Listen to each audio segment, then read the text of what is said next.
It was the longest of long shots, a low-budget boxing film with an unknown star.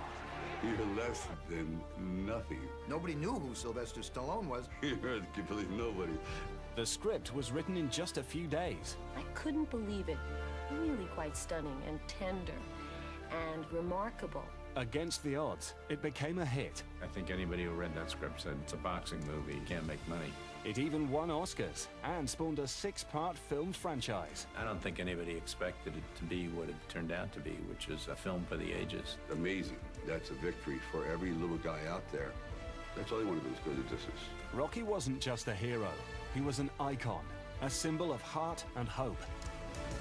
An everyman who inspired millions around the world. I was outside of Rome, and this one kid, he goes, "Mountain of muscles! Mountain of muscles!" It's this symbolism of never give up and that your dreams can come true. Behind the scenes, the making of Rocky and its sequels was as unpredictable and tumultuous as the films themselves.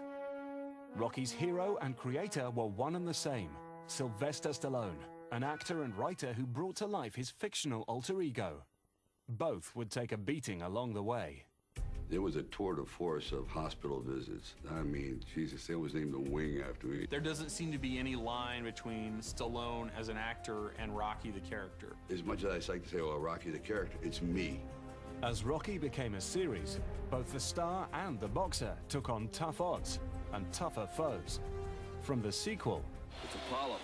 Who'd you expect? I was hoping it wouldn't show. Ha! ...to his opponents in Rocky 3, 4, and 5. I am ranked number one. One! I'll fight him anywhere, anytime, for nothing. Fight him! Get your hands up, man. You need an interpreter? It's time to go to school. You're gonna lose. I'm not gonna knock you out this time. I'm gonna put you through the street. 3 decades after the original film came Rocky Balboa. During those 30 years, Rocky and Stallone would rise and fall and rise again. Stallone's life story parallels Rocky. This is really him. He's had lots of ups and downs, but you can never count him out. Making over $1 billion, it's one of the most successful film franchises ever. But Rocky was never a sure thing, and despite a string of successful sequels, the last film was almost as much of a struggle to get made as the first. A lot of work went into it. I mean, there was a lot of blood, sweat, and tears. It was not a cozy, comfy set. It was like doing the first one. Everything was going against it. This is a story of triumph and defeat, of taking blows and being knocked down, but getting up and fighting on. This is the story of the Rocky Saga.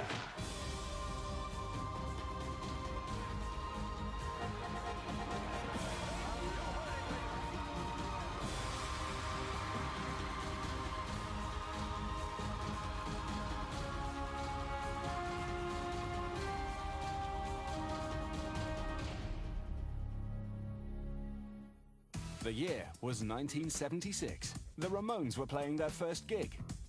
2 friends formed a tiny computer company they called Apple. And an amateur boxer was about to get the chance of a lifetime. This is the land of opportunity, right? So Apollo Creed on January 1st gives a local underdog fighter an opportunity. Everyone in the world sort of feels that they would at least have one up at bat to see if they can hit the ball or not in their life. When Rocky was released in 1976, it was a sensation. It didn't just charm audiences, it floored them with a knockout blow. Millions turned out to celebrate the gritty tale of an underdog's last stand. It was a time when the peanut farmer from Atlanta was going to be president of the United States, that the little man, the pure man, had a right to be heard. We were really celebrating America. We all felt the freshness of the future. I really think it was a kind of folk tale, and Sylvester really was a folk hero. The Rocky story is a fairy tale. It's a great story, as good as boxing. In a strange sort of way, the Rocky Saga is just a story about America with the backdrop of boxing. Over 30 years, 3 Oscars, 6 films, and $1 billion, Rocky continued to connect with its audience. But for the star, the films were a struggle every step of the way. skirmishes that mirrored again and again the life of the hero, a small-time boxer called Rocky Balboa. You're a bum! You know that? You're a bum! Rocky is such a well-meaning and good character. Like, there's no point where you think this guy's terrible or he clearly has deeper, darker issues. Rocky falls for shy, introverted Adrian. She reminded me of Laura in The Glass Menagerie. Tennessee Williams, this kind of woman of enormous shyness. Together, Rocky and Adrian make the movie more than just a boxing film. It's the tale of two misfits who find strength in one another. It is very much a love story. Very, very much a love story, but it's a partnership. Adrian is the sister of Rocky's best and perhaps only friend, surly alcoholic Paulie. He's just one of several strong supporting characters. He is sort of, in a way, the negative reflection of what Rocky could be. You are able to see how a person from this neighborhood who does not find the same success that Rocky does could be very embittered and very unhappy. Times are running away from him, and life is running away from him, and he strikes out at anything he can. Working as hired muscle for a loan shark, Rocky has been written off by everyone, including veteran trainer Mickey Goldmill. You know, I've been coming in for 6 years. The 6 years you've been sticking it to me. I want to know how come. You want to know? I want to know how! He's a character who looks like he could take out Rocky if he needed to because he's so angry all the time. Because you had the talent to become a good fighter. And instead of that, you became a leg breaker. Some cheap, second-rate loan shark. It's a living? It's a waste of life. You got a used-up, washed-up trainer, manager like Mickey. You got a used-up, beat-up fighter like Rocky to come together. Then Rocky gets a chance to prove himself. He's given the opportunity to turn his life around when he's chosen to fight the heavyweight champ, Apollo Creed. He picked you, Rocky.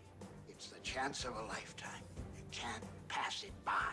Well, Apollo Creed seemed to me to be a compilation of Ali and all the great heavyweights at that time.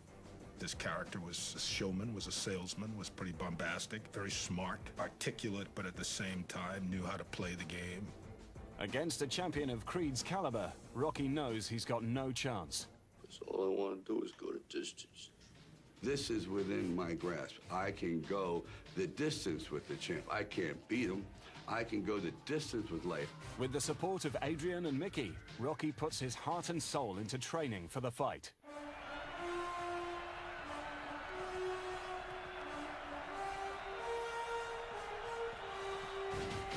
It's the underdog believing in what he's doing. Because he has heart. It is that guy that is so resilient, that's able to take the punches and take the hits, but you never stop. He has more heart and more determination than the other guy. He didn't have education, but he had dignity. The Rocky philosophy is that people want to be the champion in their own life. The audience identifies with Rocky. The other guy is bigger, faster, punches more powerfully, and so he's the underdog. If Rocky's story is a long shot, it's even more incredible that the film itself ever got made. The handwritten script from a little-known actor was somehow destined for glory.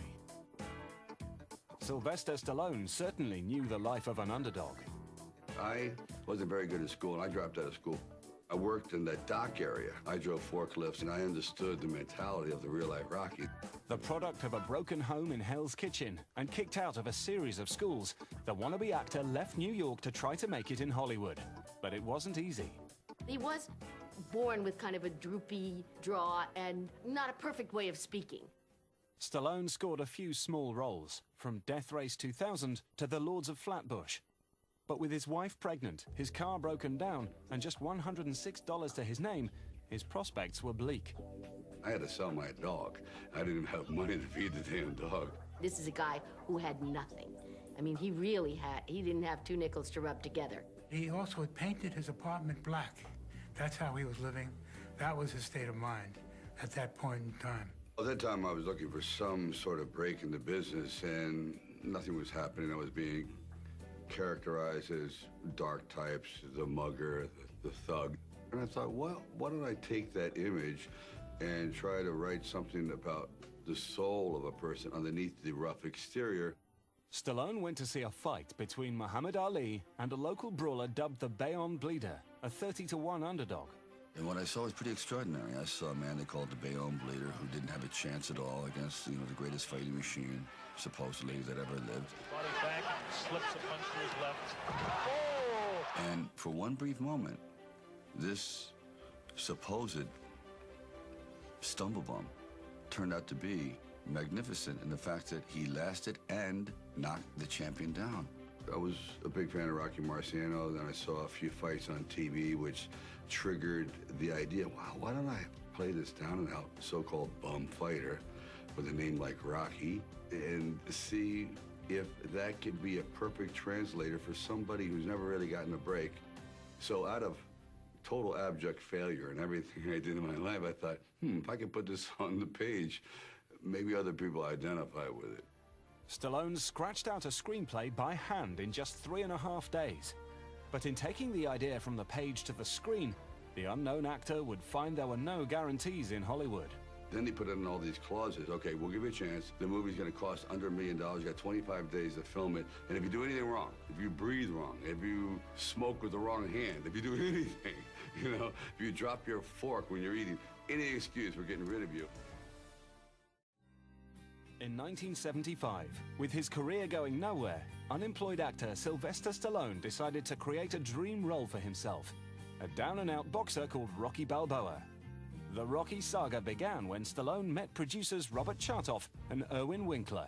Bob Chartoff and I had a deal at United Artists. I was auditioning for acting jobs that were very far and few between. So he came into the office. He was such a fascinating guy, so interesting, so funny, so bright. As he was leaving the room, with his hand on the knob to the door, he said to me, you know, Mr. Chartoff? I do a little writing, too, and they went, oh, okay. Well, if you have anything, just bring it by. We were kind of surprised because he came in as an actor, and we didn't think of him much as a writer and didn't know of anything about it. He must have had about 8 scripts in his trunk. He sent us a script, I think it was called Paradise Alley, and we liked the writing a lot, but didn't particularly want to make that the story. So he said, I have this other story that if I write it, would you guys promise you'll read it? I said, I got to strike when the iron is hot, so I knocked out a script. It just went very quickly, run in like 3.5 days. 3-4 days went by, and he came back with 80 pages. Winkler and Chartoff loved the script. After some rewrites, they told United Artists they wanted to make it. I was lucky enough to get a copy of the script and read it on a plane, actually, coming back from New York, and recommended it to our guys to do. The studio was happy with the script, but not so keen on the unknown actor.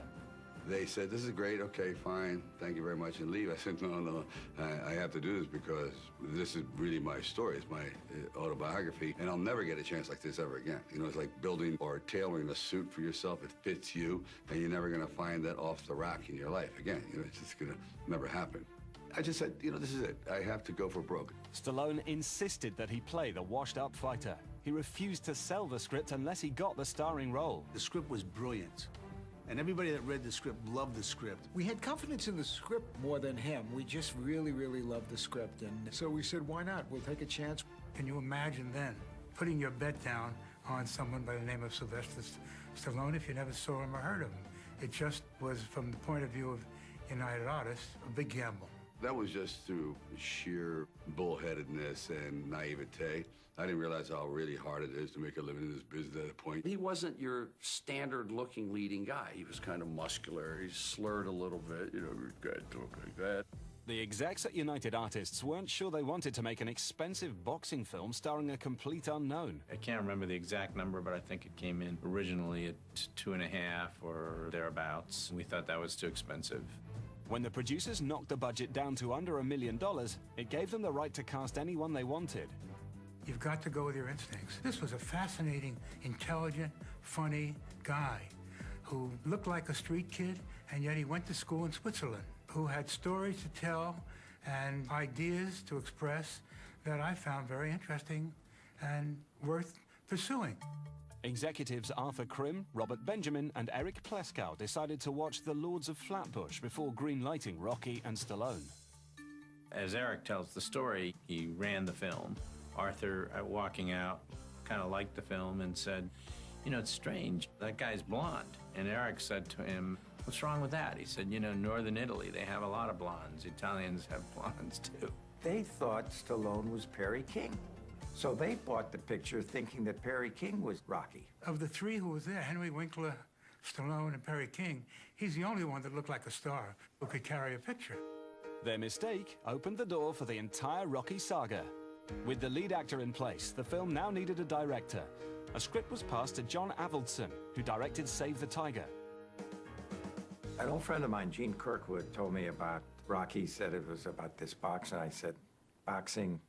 Not for me, I'm not interested in boxing. Well, second or third page, the guy's talking to his turtles, Cuff and Link. Oh, the domestic turtles. The one on the top is Cuff and the other guy's Link. Yeah, they make good soup. I was charmed. I thought it was a great character study and a love story. I didn't think it was about boxing any more than Gone with the Wind was about the Civil War. He had just made a picture called Joe, which was a low-budget movie that both Irwin and I liked very much. John was the right guy. He was very character-driven, and Rocky's a character-driven movie. With the director on board, the producers faced another big challenge.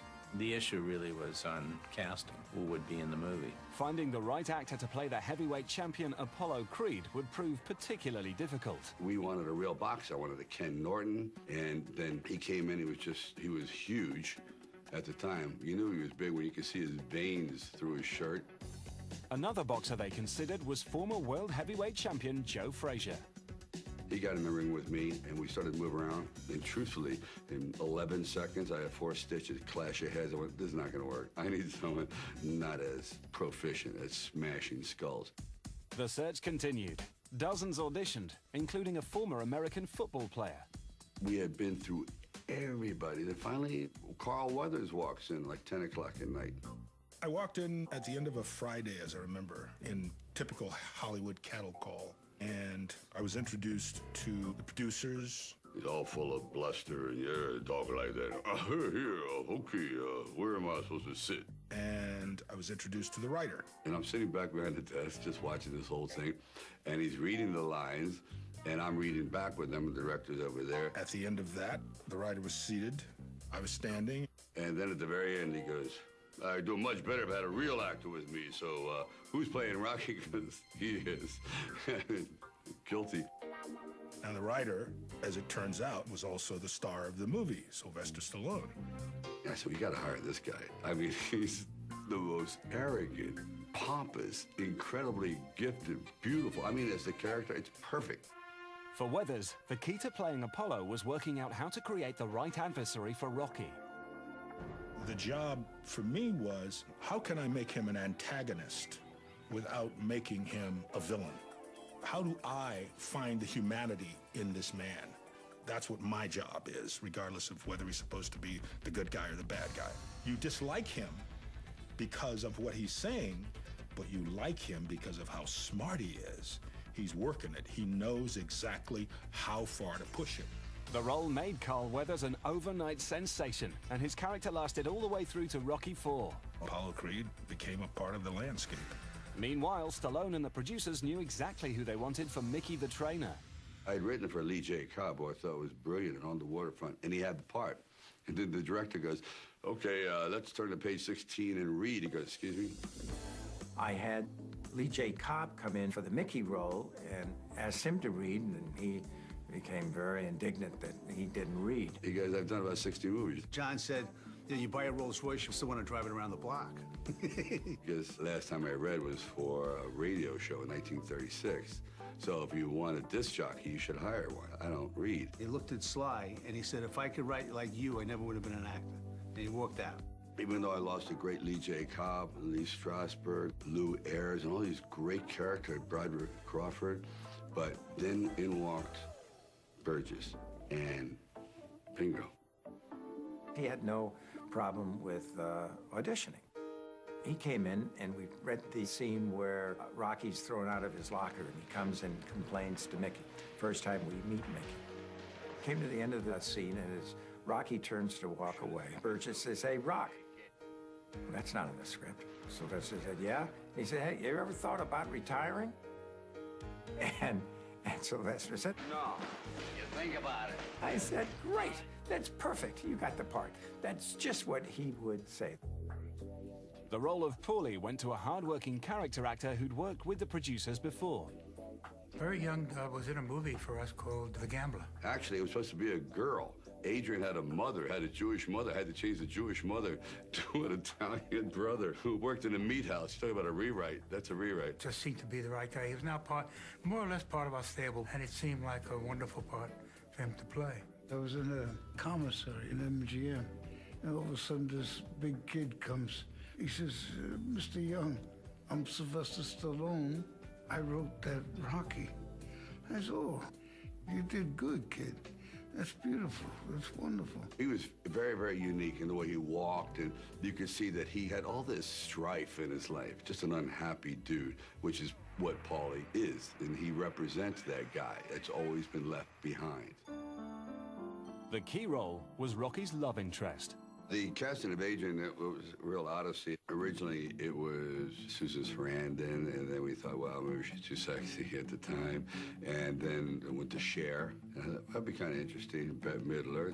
Carrie Snodgrass had come in and auditioned very well, and we had decided she could have the part, but her agent wanted too much money. I wanted her badly. I said, here, take my entire $360, you know, take my whole salary. It was back to the drawing board. Just days before the cameras rolled, the part of Adrian was still not cast. So at the last second, we're desperate, and in walks Talia. Talia came in, and thank God for Carrie Snodgrass's agent, because Talia brought the character to life. She was just fantastic. I cannot audition. It's been my downfall. But there was something there. She walked in, and I looked at her and went, bingo. She just had the look, the eyes. She read the lines, and she was the person. There was not even a maybe. I got the job. What Talia Shire brings to Adrian is a real understatedness. Her characterization is, in a way, key to the humanity of Rocky. The casting was over, but the difficulties were just beginning. As the filmmakers moved into production, they started to discover how hard it would be to make Rocky as a low-budget movie. I always used to feel we got the food and the lunches that were left over from New York. You know, we were kind of dealing with our own clothes and our own costumes. Those clothes that you see were from my closet, you know, some of them, and I still have them. You know, it was a do-it-yourself film. It was really like a gypsy company. We had one motor home that we catered in, the wardrobe, and then the bathroom was at the way back. Nearly my introduction to Stallone was walking into that motor home in the freezing cold. And I said to him, does the bathroom work? And he said, yeah, don't sling any iron in there, you'll be all right. You know what I mean? Because of the lack of cash, the crew had to move quickly. The entire film had to be shot in less than a month.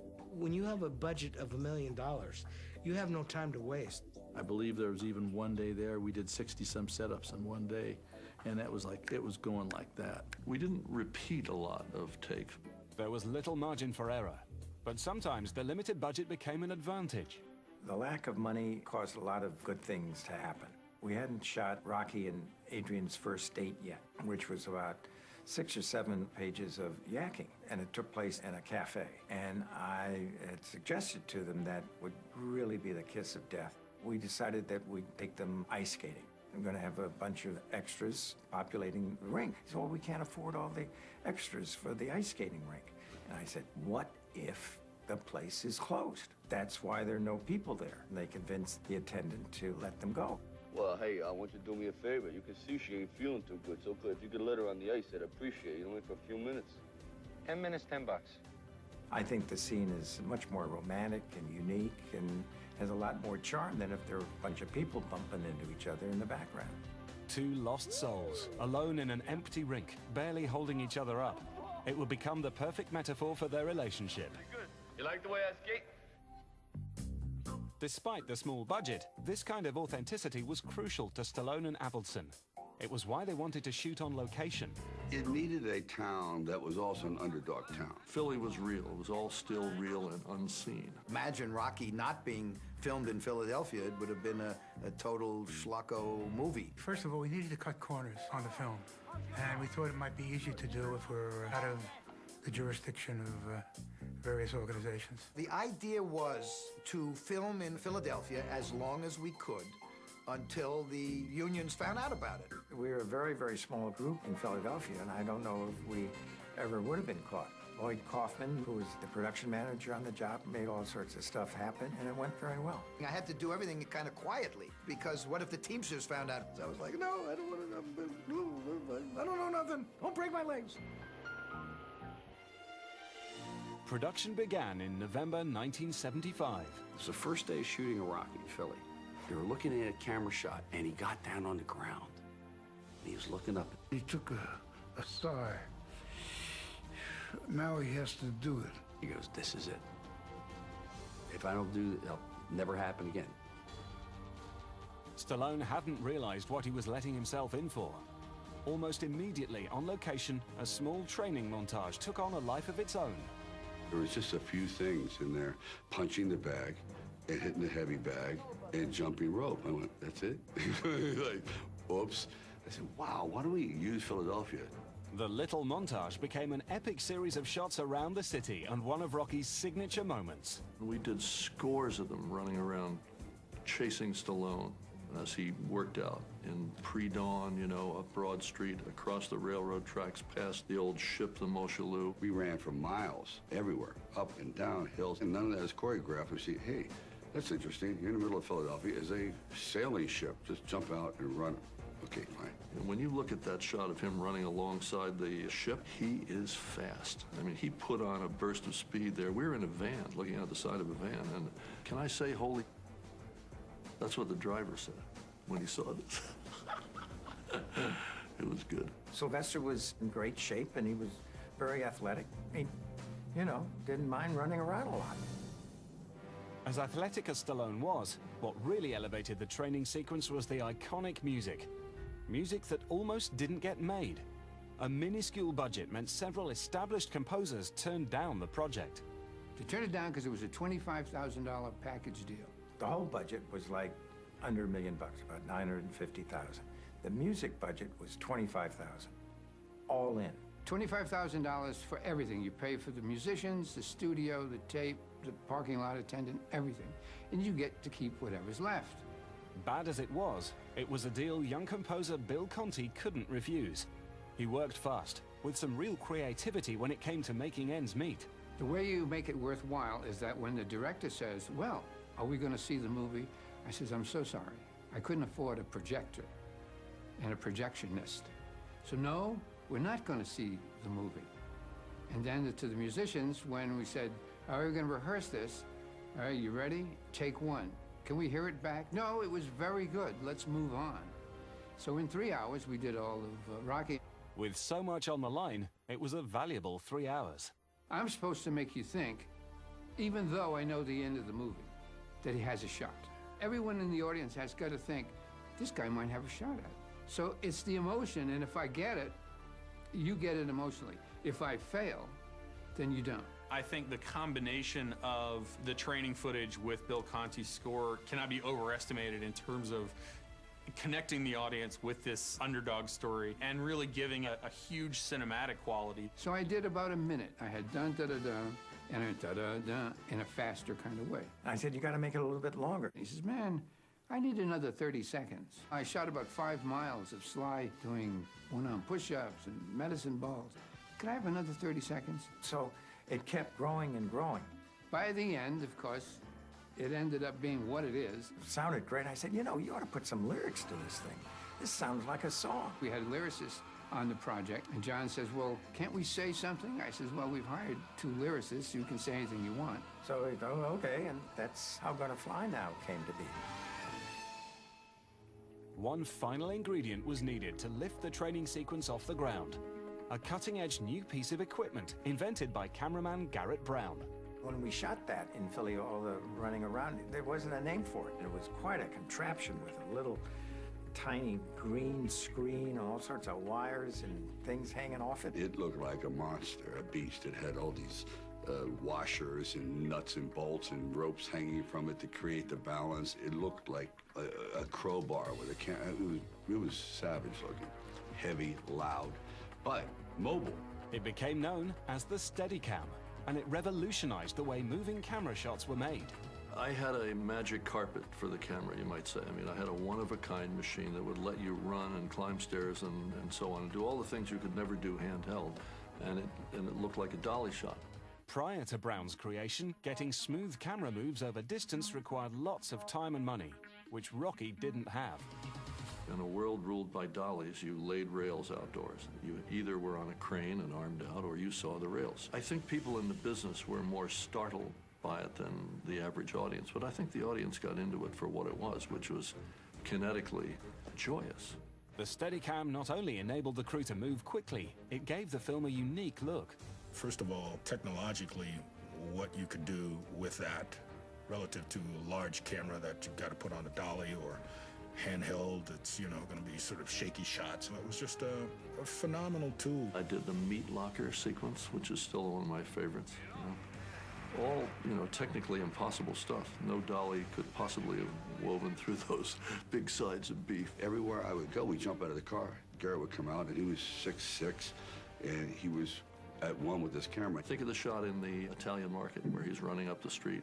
I was sitting in a pickup truck taking out the bumps from that vile road with this thing.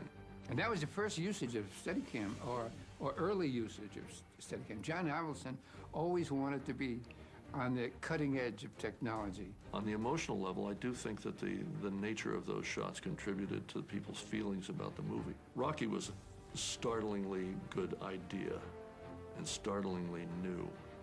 And Rocky would have been a great film with or without the Steadicam, but I think that I helped it a lot. Without the Steadicam, one key image would never have been created. So Garrett, and this is where magic happens, only he, because of his great size and strength and knowledge, can fly up those steps as fast as I am. I mean, he's running sideways without looking at his feet. He's looking to a monitor. He went up to the top, and then we started going around, and I was just dancing. We didn't plan on it. And he's circling and circling and circling, and his coverage is extraordinary. And then that became the shot of the movie, period, of my life. That's the image I'll always be remembered for. And we grabbed it. There was nothing planned. It was meant to be. With just a week in Philadelphia and another 3 weeks in LA, the production needed every extra second the Steadicam gave them. That's the thing about the first Rocky. It was just a spirit of cooperation. Everyone was helping out in whatever way they could.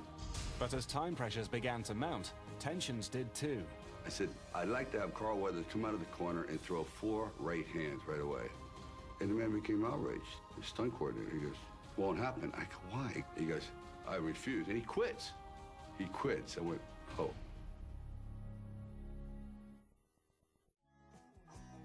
With filming underway, Sylvester Stallone and director John Avildsen knew that one thing would make or break their boxing movie: the fight scenes.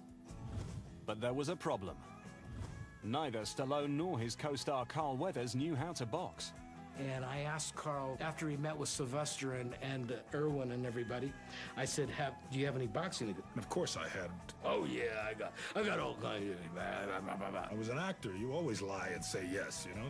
If you ever jumped out of an F-14, yes, of course I have. And I said, well, look, just show up tomorrow morning, and I'm going to let you move around with one of my kids at Santa Monica. Jimmy took me to this little gym, and he wore me out in about a minute. After the first round, he was exhausted. I mean, I literally could hardly pick my arms up after 3 minutes. He couldn't even throw a punch. You burn so much energy when you don't know what you're doing. But at the end of it, they said, yeah, I think this guy can do it. Lo and behold, we managed to pull it off. And Carl, being such a great athlete, really helped. And he really learned, you know? Getting in the ring every day and just trying to learn the box. I mean, really box, you know? I remember Sylvester and I both just really spending a lot of time at it, actually having a lot of fun, but being drenched through the process, you know, because it was work. It was really, really, really hard work. To complicate matters, director Avildsen had decided the boxing needed to have a fresh new look. Once I got the job, I thought I should look at some boxing movies, and I did. And I was appalled at how crummy the boxing looked. They knew they had to do something different. Hiring an experienced boxing coach to stage the fights seemed a good place to start. I was working with an old-time boxing coach, And I realized I've seen this fight before in like The Champion and The Harder They Fall and John Garfield. And it's just 1, 2, slap, slap, slap, slap, slap. 2 guys are going down and 2 are going up and 2 are going down. I said, come on. And I'm watching, I said, look at this footage here of Rocky Marciano fighting Joe Louis. Why can't we do that here? He said, oh, you don't understand. He was a boxing guy, but he was also a fencer. He used to teach fencing in movies and stuff like that. I said, okay, let's just try it. I'd like to have Carl Weathers come out of the corner and throw 4 right hands right away. And the man became outraged. The stunt coordinator, he goes, won't happen. I go, why? He goes, it's just, people don't throw 4 right hands. I said, I know he does because he's Apollo Creed. That's what makes him different from you and me. He goes, I refuse, and he quits. He quits. I went, oh. So now they're looking at me like I'm really arrogant. Like, what do you know? And you just had the best guy. His name was Paul, I want to say. Paul Stater and George Wilbur, they were authorities in boxing as far as the film industry is concerned, but not as far as I was concerned. And he quit. And he had done every big boxing film there was. Oh, boy, this is not happening at all. He was like a traditional type of stunt guy, and that's why that didn't work. So I thought, why don't we write it down? You learn dialogue, why can't you learn physical dialogue? Why can't you learn body language? And I said, Sylvester, why don't you go home and write this thing out? Lefts, rights, this guy gets down, the other guy gets up, whatever you want, write it out. And we'll learn that like a ballet. We choreographed the entire fight. You had to really work this thing out because you're now not only learning to do this and do this well, but you're doing it for camera, and you're doing it to look right. The movie maker is interested in keeping the audience's attention. And the audience doesn't want to see someone circling the ring for 3 minutes. They want to see some action. They want to see punching. For cameraman Garrett Brown and others on the production team, shooting the fight was as demanding as training for it. I was encouraged to be in the ring. I would be circling, they'd be circling. They don't typically do this in the center of the ring. They do crisscrosses and approach the ropes. Some of the time I'd be dancing out of the way. There are some stills of me in the background, and I have a look on my face like this. I'm looking like this, like I'm watching people getting hurt, like a spectator of an actual fight. When you're shooting a fight film, it's harder than fighting a fight because you're doing it for 12 to 14 hours. And you have to have the same energy from the first round to the last take of the day. They kept up the pace and wrapped in just 28 days. No, it's good. It was just that quick. And it was wrapped, and we edited the film. The next hurdle was getting the film into cinemas. UA did not want to release the film that year because UA had Network and they had Bound for Glory. The president of MGM at the time sent me a letter after he saw the film, and he said, I want to remind you that we still have the right to sell the film directly to television and not give it a theatrical release. When Rocky was released in November 1976, it was still a long shot. How would a mass audience react to a movie about a boxer who doesn't win? I thought it was going to end up in the bottom half of a double bill in a drive-in in Alabama or something. We didn't open the movie to a lot of theaters. I remember, Philadelphia and a few other places. I got a copy of the New York Times, which had this terrible, terrible review. First review that came out was Vincent Canby, a bomb.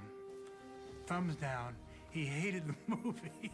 I was standing in front of the theater where it was playing and reading this review, and it was really devastating. And out of the theater comes Peter Falk, and he said, hey, congratulations. The picture's just great. And I said, Peter, look at this terrible review in the New York Times. And he said, Irwin, don't look at the review. Just go inside and see. They were cheering and jumping up and down. I said, wow, I've never. It was amazing. It was bigger than all of us, what happened as an event. I don't think anybody could envision that. I certainly couldn't have, When's the last time you saw a movie where people are standing up cheering, where grown men are crying? That's when I realized we had made it. This is, I think I'm on my way. It wasn't until I saw the lines around the block in New York on 3rd Avenue when it was playing as Cinema 2 that it began to sink in that this thing might be a hit. We started with 3 theaters, and then we wound up with every theater in the world. The impact was immediate. We did good business, and it just grew and grew and grew. There was one moment I remember walking down the street in New York. You just walk down like anybody else. The next morning, after the movie comes out, hot dog vendors are going, "Yo, Apollo." Honestly, it was a little scary in the very beginning because it wasn't just, "Oh, hi." It was like they were all over you. It wouldn't be just one person. It would be person after person after person. It was kind of crazy. And then we started getting great critical response. We won the Golden Globe. We got the LA Film Critics Co-Best Picture Award that year with Network. Then in January 1977, the Oscar nominations came out. We got 10 nominations. It's a lot. We never imagined something like that would be the case. 10 Academy Award nominations for a $900,000 movie that was really made for drive-ins? But Rocky faced stiff competition that included 2 other United Artists films. Those are the horses that they were betting on, was Network and Bound for Glory. We didn't come out until December, and they didn't assume that we'd have a shot at it. On Oscar night, the filmmakers felt like gate crushers. First of all, we were scared out of our minds. Of course, that's what happens when you know that there can be a couple of billion people watching this show. Nobody at that time could tell that this movie was going to win the Oscar. But that evening, Rocky won 3 Oscars and became the first sports film ever to win Best Picture. And I wouldn't be surprised that it might have been the lowest budget movie to win Best Picture. Rocky's performance at the box office was just as impressive. It grossed over $117 million in America alone. You can tell from what the movie cost and what it grossed. It was absolutely amazing. All of a sudden, your wife is working as a secretary and you're looking for work. And almost the next day, by 77, I'm conducting the Academy Award Orchestra and I have film offers. Naturally, talk of a sequel began almost at once. The day we finished, I went to Gucci's. I bought a gold-plated pen, not a gold pen, but a gold-plated pen. I bought a leather-bound notebook, and I wrote on the first page, "Now write the sequel." I think we were all surprised over the success of the movie, and one of the producers said, when I said, "Well, we're going to do another one?" He said, "We will do them until they stop coming." But in addition to acting and writing, Stallone wanted to direct the sequel as well. It would be his next major challenge. That's a sleepless job, because you're writing, you're directing, and you're acting, and then starring in it. That's a pretty big load. In 1976, a low-budget film about an underdog boxer made its star and writer Sylvester Stallone into an overnight sensation.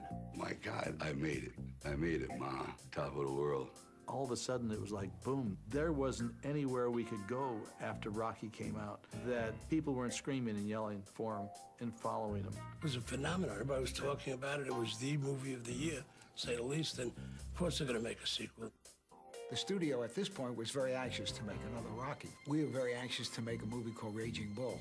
The studio didn't want to make Raging Bull at all, and we kind of waved the flag of Rocky II in their face to get them to be a little bit more forthcoming about Raging Bull.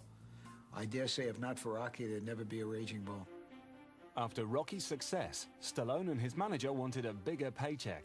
Jeff Wald at that point was his manager. And I remember him walking into my office and saying, "Okay, we want to do another Rocky. We want $1 million and 5% of the gross." And I wanted to readjust his points. I said, "Jeff, just leave my office." He was so mad at me when he said, "I'm going to put my cigar out on your face." You know, if you can't find the door, I'll just open it for you. I didn't take it personally, by the way. At the time, $1 million was a lot of money. Well, on the first movie, you'd only gotten $75,000 to do the movie, which included script, acting, the whole deal. I thought going from 75 to $1 million was a little bit of a stretch. This negotiation went on for months and months and months. But when the heads of United Artists left to form their own company, Orion Pictures, the new management finally struck a deal for Rocky II. I think he got more than $1 million after we left, so it all turned out well. They agreed to a reorganization on the points. Sly really got rich off that. With the money agreed, there was still one major sticking point. Director John Avildsen was not available. And he had asked me to do Rocky II, but I had gotten involved in another picture and said no. I think people expected John Avildsen to be the director of Rocky II. Avildsen was busy on pre-production for Saturday Night Fever, so Stallone decided he wanted to direct it himself. But he had limited experience. And they said, no way, what does he know about directing? Stallone had tried his hand at directing on Paradise Alley, which had bombed. Everyone always thought that Stallone was in over his head. He was used to that from when he was a kid. He's a hoodlum, he can't do anything. But producers Chartoff and Winkler knew how essential Stallone had been in the making of the first Rocky. He was involved with every aspect of the film. That's why we had no problem with the thought of him directing the second one. So they struck a deal. Stallone would direct Rocky II. Reprising their roles in the sequel were Carl Weathers as Apollo Creed, Talia Shire as Adrian, Burt Young as Paulie, and Tony Burton as Apollo's trainer, Duke. As writer, star, and now director, Stallone had his hands full. That's a sleepless job, you know? That really is, because you're writing, you're directing, and you're acting and then starring in it. That's a pretty big load. Even before filming started, there were problems. While training on a bench press, Stallone ripped a muscle, requiring a change in the script. I tore my chest where I had to have it connected with a piece of nylon, so it literally cut a window in the bone, and they stitched the pec back up. That's why I always had these veins coming across afterwards. That's why in Rocky II, the whole movie is you're gonna fight right-handed, because I couldn't use his hand. Switch now to southpaw anyway, will you? No trick, say switching. And he goes, in the last round, you're gonna switch up and catch him off guard, which is, of course, a little far-fetched, but the reason was either cancel the film or do this whole other sort of style. So you know what? Again, another disastrous occurrence, but it turned out to be great for the film. With a budget of $7 million, Rocky II was bigger in every way. More sets, more extras, and much higher expectations. When we did Rocky II, there were 9 trumpets, 9 trombones. The orchestra was huge. I had more porta potties with a bigger budget. That was good. We only had 1 on Rocky I. Barely that, even. By the time the second one came out, we had a full auditorium. So now you can start to shoot from above and really show the crowd, which is important. The fight in Rocky II is, I think, vastly superior than the first one. The script, as you recall, had to be different on 2 than 1 because he wasn't an anonymous, lowball guy, anymore. Swarms of people were chasing him. Creating a second story that would satisfy Rocky fans was the biggest challenge for Stallone. The pressure was on. Unlike the first Rocky, where there's sort of an upward trajectory, the majority of Rocky II is a downward trajectory. You're sort of watching him going, what are you doing? The sequel begins moments after the end of Rocky.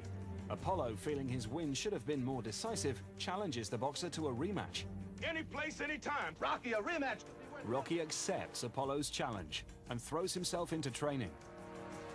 For Stallone, working hard as lead actor and director, there was a striking parallel between himself and his character.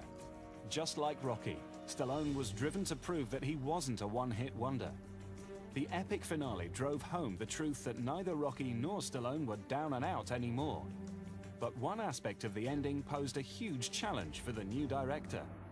The idea that he wins the second one, we had some problems there because at that time, Talia Shire was tied into another movie. Stallone couldn't film Rocky and Adrian together for the big scene. He had to film her separately months later and hope for the best. That's why she's at home watching it.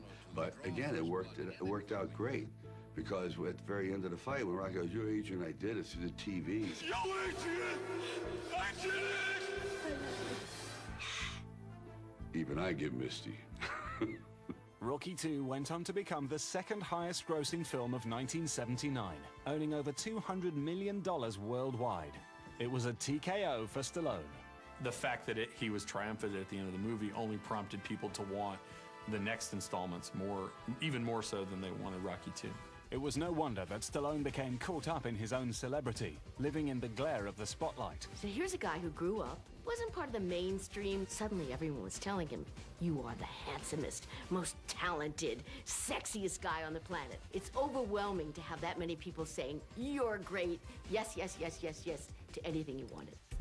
When his other acting roles in Victory and Nighthawks didn't do well at the box office, Stallone decided to return for Rocky III in 1982. Rocky had transcended being a fighter. He was now a symbol. Drawing heavily on Stallone's own life, Rocky III is the story of a world heavyweight champion struggling with his newfound celebrity. Stallone said he saw the film as a kind of documentary. He had lost his edge. He was a little vain. He lost weight. He had his face fixed. He did everything to become more of a celebrity. He wasn't likable in the beginning of the movie. He was everything that you didn't want him to be. He had the Maserati, he had the mansion, he had the this, he had the that. Where in Rocky II, he was trying to do a commercial and he couldn't get through it without stumbling over his lines or fumbling the dialogue. Now he's advertising for American Express effortlessly and getting fitted for suits. He's had a camel hair coat. I mean, he's loaded with money. His hair was too nice, he was coiffed, almost like with the coats and a little pompous. I was like, boy, who are you? Now, what have you become? When you now have everything at your beck and call, and people start to protect you and separate you from your roots, and you lose your traction in reality. Rocky becomes bloated, and this success gets to him. And I think, to a large degree, the same thing happened to Sylvester Stallone. Fame and fortune threatened to destroy the underdog appeal that had made Stallone and Rocky so alluring. Sylvester Stallone, in particular, seemed to have kind of forgotten so many aspects of what made Rocky a compelling character. There's a kind of disassociation with your public. You start to change a little bit, not always for the best. I said, let me put that in Rocky III. Maybe the best way of saying it is hubris, which brings a lot of people down. We see it every day. It's maybe one of those flaws in us all that comes about as a result of certain amount of success and then sort of getting ahead of yourself. Stallone knew that a lot was riding on the casting of Rocky's next adversary. Surprisingly, he chose someone who was neither an actor nor a boxer, a man he'd spotted on America's toughest bouncer competition. Mr. T was Leon Spinks' bodyguard, and he was very flashy. He had the mohawk, had the earrings, and oh, hey, man.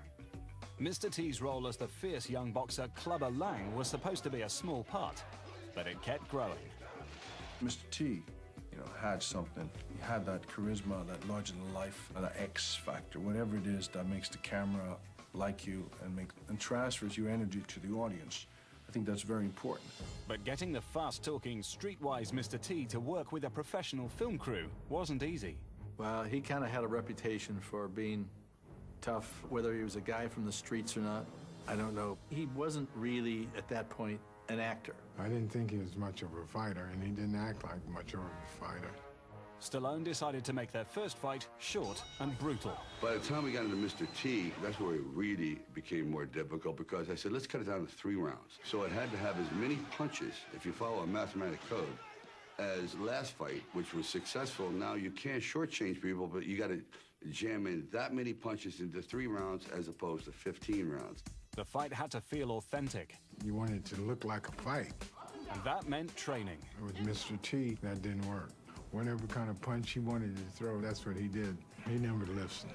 And one of those things where you have to maybe call him a couple times to get to the set because don't realize the importance of doing it. Although Sly was very good at getting people to do things. He had an urgency that he could look people in the eyes and they would understand. Despite his inexperience, Mr. T used his impressive persona to create a menacing foe. So, Clubber Lang, what's your prediction for the fight? Pain. When they meet, Rocky suffers 2 of the biggest losses of his career at Clubber Lang's hands. A sudden knockout and the death of his trainer, Mickey. We did it. We did it. We did it. When he died in the movie, I said, maybe I should have put him on life support. I hated to get rid of him, really. He didn't like going either. I could have kept him bedridden for another movie or so.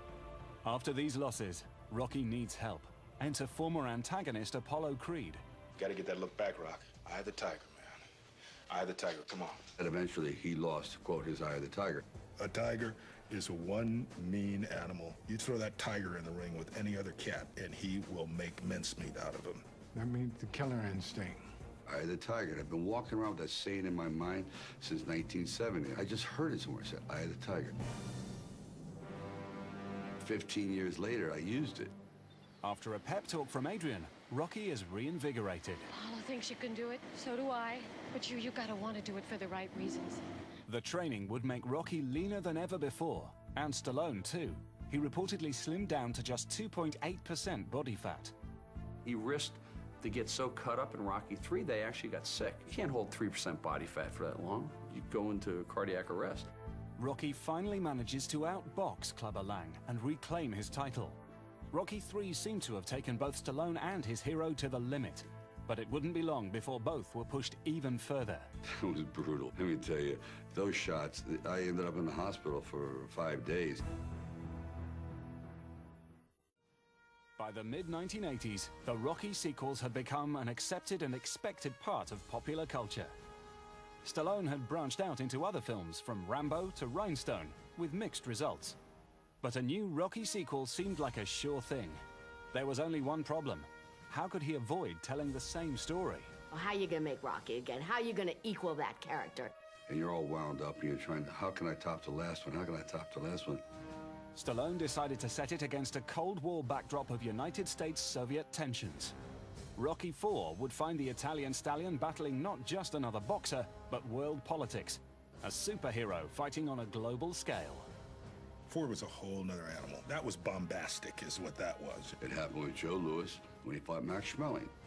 But it was Nazis against, the free world. So I moved this situation and just made it Russia. Cold War. There's a sort of an interesting payoff to the really wonderful development of Apollo's character in Rocky I and II. There is that moment in every athlete's life where you can't quite do what you used to do. You're just not as fast as you used to be. You're slowing down, dude. Again, it's a philosophical message or a pretty blatant message that don't keep beating your head against the wall and trying to compete against something that's more physical, more powerful, and more deadly than you are. Rocky tried to tell you, leave that Russian alone. This dude is a bad man. The bad man is a cold-hearted villain, Ivan Drago, the ultimate product of Soviet technology. To play him, Stallone found a diamond in the rough, a Swedish student, model, and karate champion turned actor, Dolph Lundgren. I came to America to study chemical engineering at MIT in Boston. I got into acting, and one of the first castings I went to was for some boxing movie. I came up to a table, and there's a girl sitting there with a bunch of papers, and it turned out to be Sasha Stallone. It was Sly's wife at the time. I didn't know that, but she just didn't even look up. She just said, "How tall are you?" I said, 6'4". She's like, "Too tall, next." And I was like, wait a second. 6 months later, when I was in Europe, somebody called me on the phone, and he was out of breath, some PA from Paramount, like, "Oh, thank God I found you. Sly was gonna kill me." I met Stallone at Paramount, and he said, "I saw your pictures, you look good." And I told him I was a fighter and all this. And then he showed me all of these binders of, 8x10s of other guys. There were like 5,000 guys up for the role. And I was like, oh, I'll never get it. But Lundgren made the final cut and returned for a screen test, where he experienced the full force of the Rocky machine. There was about 50 people behind camera. You could kind of hardly see him back there. There was Sly, his bodyguards, and a bunch of guys in suits. And I was there, knowing that, okay, this is it. I did my monologue. I decided to play the guy very kind of cold and collected, not to move too much, just to kind of play the interior like a Soviet officer, because, it has that stance with the high chin and everything. 2 days later, Sly called me in New York. We got the role. With the villain cast, production began on the fourth Rocky movie. Where the original was low budget and no frills, this was a full-blown extravaganza. IV was as much fun as you could possibly have as an actor. Apollo is set to fight the Russian machine, and the build-up is pure Las Vegas. Glittering lights and dazzling costumes, showgirls and tuxedos. That was so insane, and I had so much fun with all that. And I'm down on the platform, and I rise up into the lights, because it's kind of metaphorical for me of getting introduced to Hollywood, and also I can see my face there when I see myself, 27-year-old kid, actually reacting to being in this casino in Vegas, and Stallone, Carl Weathers, James Brown, they're all in there. And I think the look on my face is priceless, because it's real, and there's no acting there. It's just a Swedish kid becoming a movie star. The pageantry of the fight between Apollo and Drago was dramatic. But it was the ending that was a real knockout. Insisting his friend Rocky doesn't stop the match, Apollo is killed in the ring. It's not just a matter of him dying, it's a matter of a person who is so proud and unable to acknowledge his own limitations that he would put himself in a literally life-threatening situation in order to hopefully prove that he is still as good as he ever was. Thought, well, when Apollo goes down, number one, I don't want to catch myself because that gives it away. And then I was doing this little twitching, you know, as I went down. And the doctor really thought I'd gotten taken out. He comes up running to me and, "Are you okay? Are you all right?" You know, "Yeah, man." You know, he saw the twitching and he thought I'd been tagged, man. So it worked. It worked. If he dies, he dies. Ivan Drago wasn't exactly known for his verbal abilities in that movie, but he could fight. To avenge his friend's death, the all-American Rocky comes out of retirement and travels to Russia for an unsanctioned bout with Drago. The fact that it had the whole Soviet thing going on, the stakes were higher and your patriotism was tested and so forth. Rocky IV makes a pretty interesting social statement about sort of the relationship between USA and Russia at that time, which I think it very consciously was trying to make. Stallone wanted to take the film to a new level of boxing authenticity, even if it meant enduring a particularly brutal training and fighting regimen. I trained harder probably for that than I trained for the others because Dolph was so damn much bigger. I trained with Stallone for 5 months. We trained twice a day, 6 days a week, weights in the morning and boxing in the afternoon. Usually I'd end up getting the worst of it. A lot of it happened in the training, during the training montages, running up those hills, slipping on the rocks. A couple times we almost took falls that I thought could have been fatal. I was surprised that Stallone, who was 10 years older than me at the time, well, still is, but he was about 35 and I was 25, that he actually was able to do that because, you know, for a 25-year-old fighter, 35 was like, forget it, you're over. You know, in my world, by 30, it's over. So I was impressed by him, I remember. To make the boxing as realistic as possible, Stallone decided to film the first part of their fight with real sparring. Taking the storyline a little too close to reality, Lundgren delivered a near-fatal blow to his director. That was the most hellacious. That was brutal. Let me tell you, those shots. He would tell me to hit him harder or, you know, more body shots, you know. Dolph hit him so hard he moved his heart. I ended up in the hospital for 5 days. He hit me so hard in the heart that it was called a pericardial sac that was starting to swell around my heart. And Dolph's an incredibly powerful guy, believe me, and powerful. Yeah, it was just devastating. So next thing I know, I'm on a low altitude flight to St. John's Hospital and put on in intensive care. He was a tough guy, but maybe I did hit him too hard, I don't know. But Stallone and Rocky survived to fight another day. Everybody should change. Lundgren felt his character change in that pivotal moment as well. On the Frankenstein myth, the monster turns on his creator. Sly had that in the script. He's kind of been used by the system and that he's feeling a bit bad about some of the things they make him do. And when he does turn on his creators, it comes from his inner pain of being manhandled and being brought up to be this perfect specimen. The message and the lavish production values won fans over and made Rocky IV the most successful film in the series. Stallone did a great job as a director. The fight scenes are very, very good, even when you look at him today. It's like he was at the top of his game. Rocky IV earned $300 million worldwide, making it at the time the highest-grossing sports film ever made. With so much money at stake, it wasn't long before Rocky V was looming on the horizon. It seemed this franchise could do no wrong. But by 1990, Sylvester Stallone wasn't sure what to do with the character of Rocky. There's only so many bad guys you can come up against. Fought the Russians and you fought Mr. T.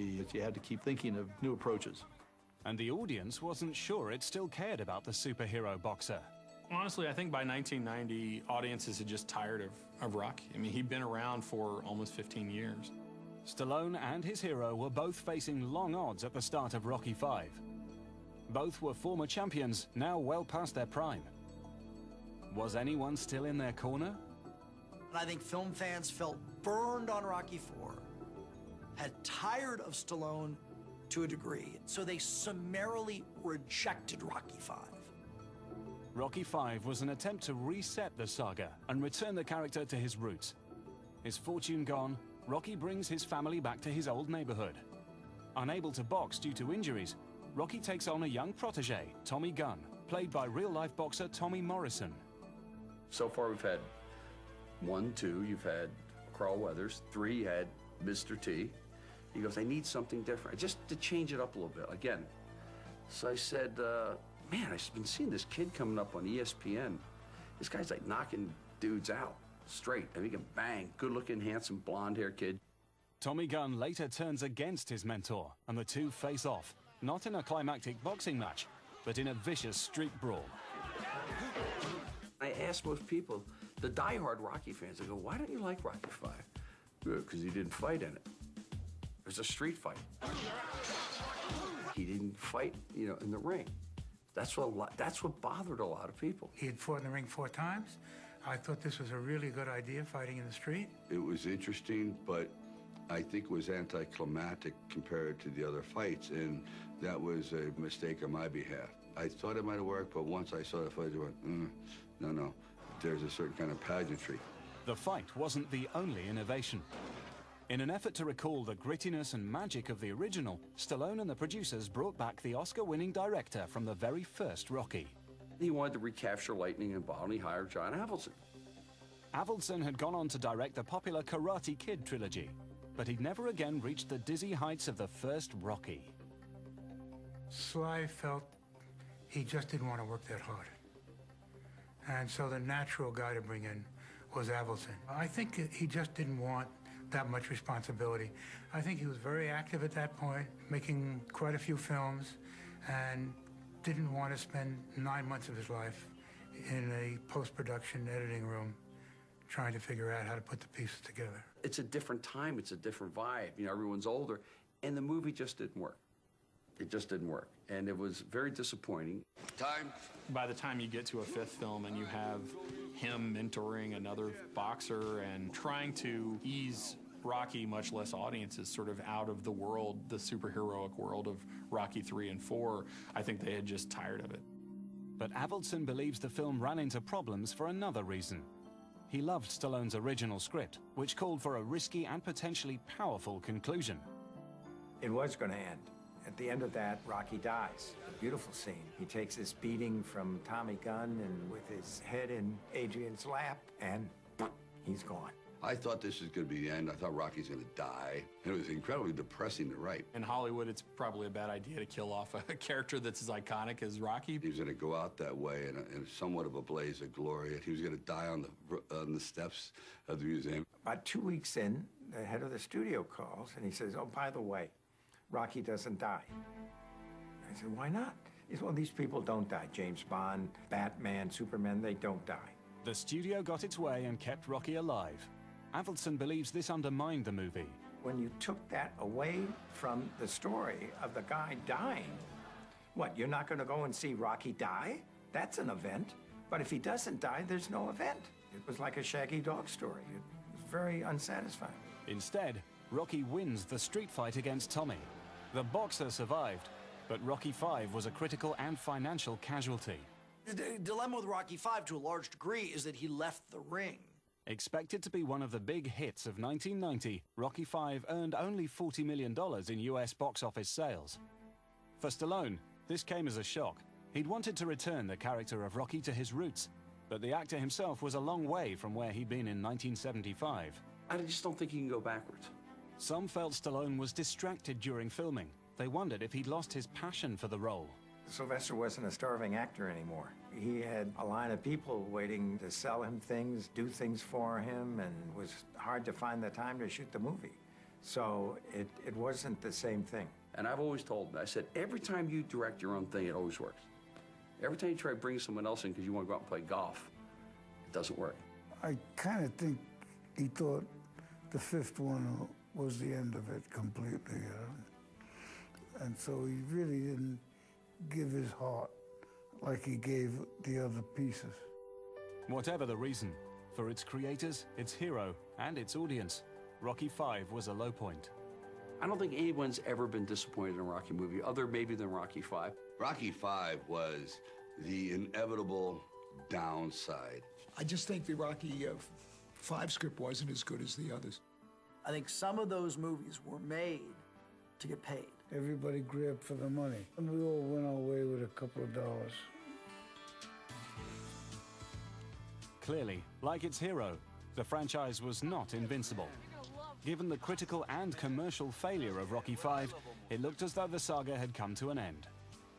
Sylvester Stallone would age another 16 years before he'd reunite with his alter ego, and Rocky Balboa would go one more round. So you're gonna drop dead in the ring. You know, you're not Rocky 1, you were 29, 60. In the years following the disappointment of Rocky V, Sylvester Stallone stumbled through a series of hits and mostly misses. In 1999, he finally sat down to write a new Rocky script, the story of a retired boxer returning to the ring for one last bout. But no one was interested. I said, this is a good one. This is a really good one. And they said, no, never. Over our dead bodies. The last one was turned down twice. They didn't want to do another Rocky. They didn't have a good relationship with him at the end. I was resistant. I didn't think that there was an audience out there to do it. For more than 6 years, the studio refused to greenlight it. Nobody wanted to make it. Couldn't get any interest anywhere. United Artists would not make the picture. They felt it was a bad bet. It's incredible. After the movies probably made billions of dollars, people multi-millionaires. When he wants to do the Rocky Balboa, no one wants to do it. In a way, Stallone and Rocky had come full circle. That was the hardest odyssey. You go back and you've been up and down, and following a fifth sequel that was not successful from 1990, and here you are in 2006, 16 years later. Excuse me, the last thing you were doing was Spy Kids. What, are you kidding me? I think he was down and counted out. And I think, again, clear example of the fact that you can't count him out. He says, Bert, I have a script. They turned me down at MGM, but I want you to read the script. Tell me what you say would matter to me. So I read it. I called him up. I says, we must do it. It's beautiful. But it wasn't going to happen until Joe Roth of Revolution Studios got involved. Sly gave it to Joe Roth, who said he wanted to do it. And we all got together, and the negativity changed because of him. I gave him all the reasons why it shouldn't be done, and he gave me all the reasons why it should be done. So they were all right. I was dead wrong. When Stallone finally got the go-ahead, he was given a tiny budget, just like the early years. And even before filming began, the critics were mocking him, saying a geriatric Rocky smelled of career desperation. The critics who had, one eye firmly raised and going, Rocky VI, give me a break. My wife, she was borderline hysterical, actually. She goes, you'll make a fool of yourself. You're too old. But Stallone decided he would not only star in the film, he would direct it as well. If I'm going to go down in flames, I might as well be in the cockpit. From the start, Stallone decided to shake things up. The film begins with Rocky at Adrian's grave. I wrote about 5 drafts with her alive, and the son was in the Air Force. And Rocky goes, I want to fight again. And I went, wow, this is not that interesting. And I thought, if he's going to be devastated and back to less than zero, where the audience will be behind him and follow his drama, then the most precious thing in his life has to be gone. Wait a minute. The movie opens and she's dead? The whole idea of having a fold-up chair hidden in a tree so you can sit there and talk to your wife. Because he had nobody. Now I had the basis for a film. Just estrangement and loneliness and isolation and grief. In Rocky Balboa, an older Rocky, retired and widowed, is trying to find his place in a new world, running a restaurant and working to repair his relationship with his son, played by Milo Ventimiglia. When I come here, you don't feel so comfortable, and I certainly don't want to do that. It's where the drama lies of these two characters. And of course, having Adrian not around anymore and the heartbreak that Rocky has. He's alone. He doesn't have anybody. Everyone's going to have this fight someday in their life, this emotional battle. It's about loss, and it's about embracing the future when everything you love is gone. It's just this biggest fight of his life.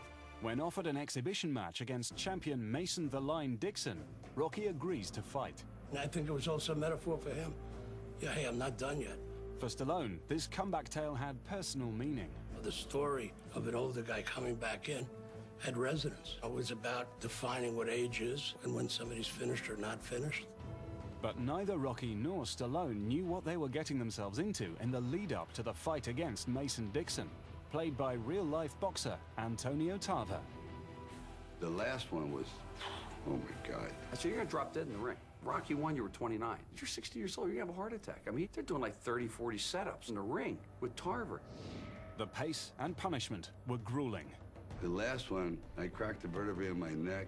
I tore my Achilles tendon. The knee also had to be operated. I had to have arthroscopic surgery. And we still had to fight.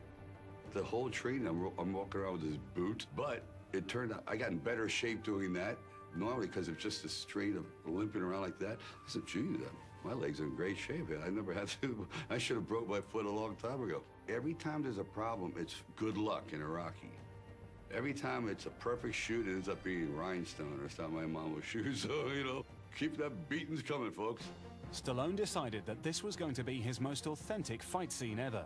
I knew it was going to be the last Rocky, and I wanted it to be the most real. We had a real champion in there. And the punches by far in that there's more contact in that fight than all the fights put together. He had really gained a confident sense of how to shoot the fights according to what the demands of the franchise were. The fight was shot with real spectators seated for a real bout between boxers Bernard Hopkins and Jermaine Taylor. This is the truest of all the fights because at this point, HBO had become the template for how boxing is watched. It's mathematical. There is no secret to it. It's every fight is the same. And we switched to high def during the fight to change that whole mood, and the lighting becomes more flat and garish, which is exactly what you would see in a high-def production. Somehow, Stallone and his alter ego Rocky once again defied the odds and went the distance. There were all kinds of stories about what a great shoot it was. He had had his run up the stairs and that it started to snow. Big, real flakes, supernaturally large snowflakes. I mean, what god shined on Sly to give him that scene? Again, Stallone found inspiration in a down-at-heels neighborhood, the place where it had all begun. It was pretty extraordinary. All the people are there. A little worn, a little different, like we all are. We'd be out on the streets of Philly, and we'd kind of have like barricades around us and people around us, making sure that the public wasn't, wandering onto set. Well, I'm going to actually go in there, and Rocky is shopping. He has a restaurant, and I'll just be signing autographs. In other words, being Rocky and just shooting like a live film, it became mayhem. Absolute mayhem. Sly would be like setting up a shot and talking to his first ADs. One time this woman just walked up. I think she said to Sly, it's good to see you back in the neighborhood, Rock. It's good to see you back in the neighborhood. And then she just walked off. And Sly didn't miss a beat. Oh, thank you very much. Thank you very much. It's good to see you too. Yeah, you look great. And then he turned around and just kept going back to, everything that we were working on. For audiences and reviewers, Rocky Balboa was a winner. It earned over $155 million worldwide. Stallone somehow enchants them with this admission that, like the rest of us, he's getting older, that his glory days are behind him, and he touches another chord all of us respond to. This was an attempt to sort of return to the beginning. This was the redemption movie. It was just a minor miracle. Really, it was a minor miracle. Stallone and his boxer had surprised the critics. With a new twist on his original plotline, Rocky had gone out on top. And so had his creator. And I think there's something about the willingness to continue to fight and continue to fight it and try to get it done right is inherent in Stallone. Just doesn't give up. He's a real battler. I thought it was true. It was honest. I didn't know how big it was going to be, but I knew it was going to be a great movie, and I thought it was one of the best movies I ever did. 35 years after Rocky first appeared, and 5 years after his final curtain call, audiences still want to know what happens next. Stallone insists that Rocky Balboa will be the last installment in the franchise. But there is at least one more Rocky project in the pipeline. I know that they have announced a Rocky musical, yes. He was intent on seeing a stage production made. It's something that's been on his mind for a long time. Movies are kind of passé now. It's musicals we care about. 35 years on, Rocky is still timeless. The pictures have always been shown on cable TV around the world. There's not a moment in time, probably, when there's not a Rocky playing somewhere in the world, including this very minute. We made a tremendous impact. Rocky movies are very inspirational to people. I've talked to a lot of fighters that they said, after I saw Rocky, I wanted to be a fighter. In the end, Stallone and his character have become inextricably linked. The star and his creation. It's a drug. It's such a wonderful, all-American high. If you're sitting home and it comes on, you just keep watching it. Rocky has stood the test of time. Everyone has a Rocky in them. That's what has kept it going. It's certainly not me. It's their own inner Rocky. Two lives woven into one. I remember one day I kind of glanced over and saw Sly standing in the corner. Then I see his whole face change. I guess this really slow look in his eye. He went from Sly to Rocky in, a matter of moments. It's been this extraordinary ride to be able to have gone through all these films. But it ain't about how hard you hit. I think that the movie parallels life. It's about how hard you can get hit and keep moving forward. Sly Stallone's real-life struggle made the on-screen story that much richer, that much better. How much you can take and keep moving forward. That's how winning is done. He came essentially out of nowhere. Go up. Show shot. Do your show shot. Why do you want to fight? Because I can't sing or dance. Hey, yo. I was wondering if you wouldn't mind marrying me very much. Don't worry about nothing. You just sleep as long as you want, okay? Because I'm going to be here when you wake up. Would you be interested in fighting Apollo Creed for the World Heavyweight Championship? Oh, look at that! His success just kept growing and growing and growing, along with the character.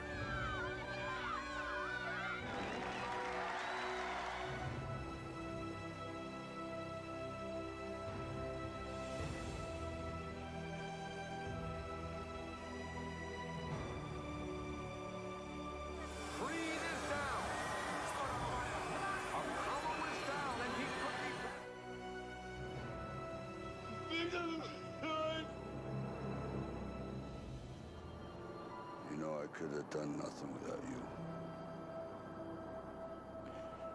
Yo, Adrian, we did it. The idea of someone who was a loser, who had the guts, stamina, and strength of character to come back the way he did, is something that a lot of people can relate to.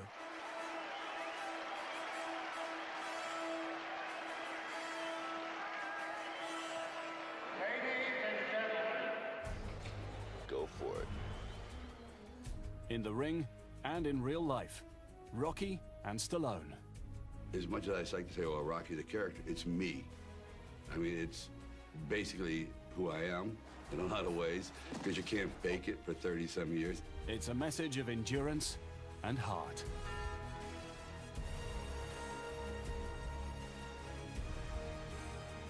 Come and get it. Come on, Tom.